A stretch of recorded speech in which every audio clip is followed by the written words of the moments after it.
I made my way to the stall and asked the man if I could see the horses.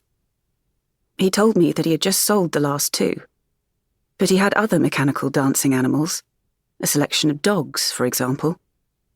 No, it was the horses I wanted. Yes, he said, but what people tend to like is how you lift up the tail of the animal to start the dance and push it down to stop. The tail is more interesting than a boring switch, he said. It's even like magic. And with this tail, I could start or end the magic any time I liked. What did it matter if it was a dog and not a horse? My piano teacher, Arthur Goldstein, had told me the piano was not the instrument. I was the instrument. He talked of my perfect pitch, my desire and ability to learn at the age of 6, how all that he had taught me did not dissolve the next day. Apparently, I was a miracle. A miracle. A miracle. I had once heard him say to a journalist, "No, Elsa M. Anderson is not in a trance when she plays. She is in flight." The man asked if I wanted him to slip a super heavy-duty zinc AAA battery into one of the dogs.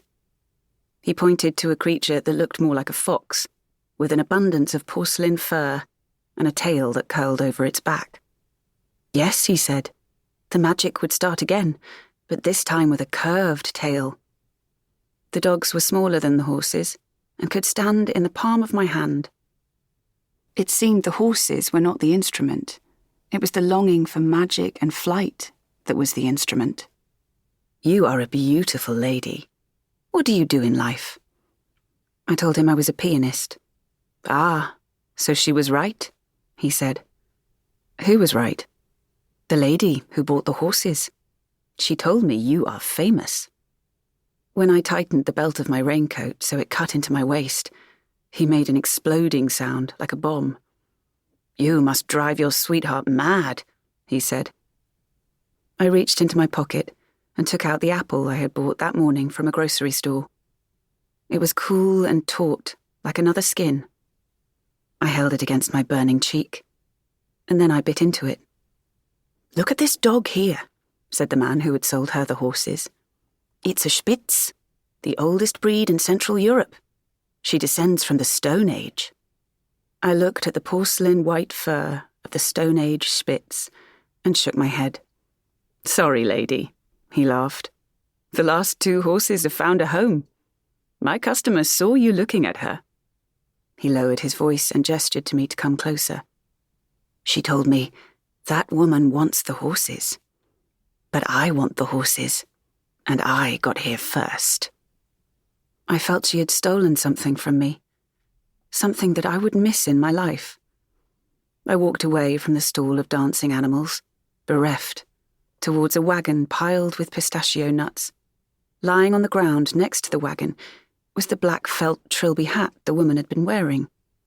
She had tucked a small sprig of a delicate pale pink flower into its grey ribbon. I had seen these same flowers on the slopes of the hills of the Acropolis on a walk earlier that morning. Perhaps they would have been growing there when real horses pulled carriages loaded with marble to build the Parthenon. I picked the hat up and looked for her and the old man, but couldn't see them anywhere. Her male companion was about the same age as my teacher, Arthur Goldstein. At that moment, I decided to keep the trilby hat. The horses were hers and not mine. It seemed like a fair exchange. I put it on right there in the market, tipping it forwards over my eyes as she had done. Another thing, when she walked away with the horses, she had turned around briefly to look at a cat sleeping on a low wall near to where I was standing. I had taken to making lists every day. Pianos owned. Bösendorfer Grand. Steinway. I had stopped there and did not mention the more humble childhood piano. After a while, I checked my ferry ticket to the island of Poros and saw I had 2 hours to kill before I had to make my way to the port of Piraeus. Chapter 2.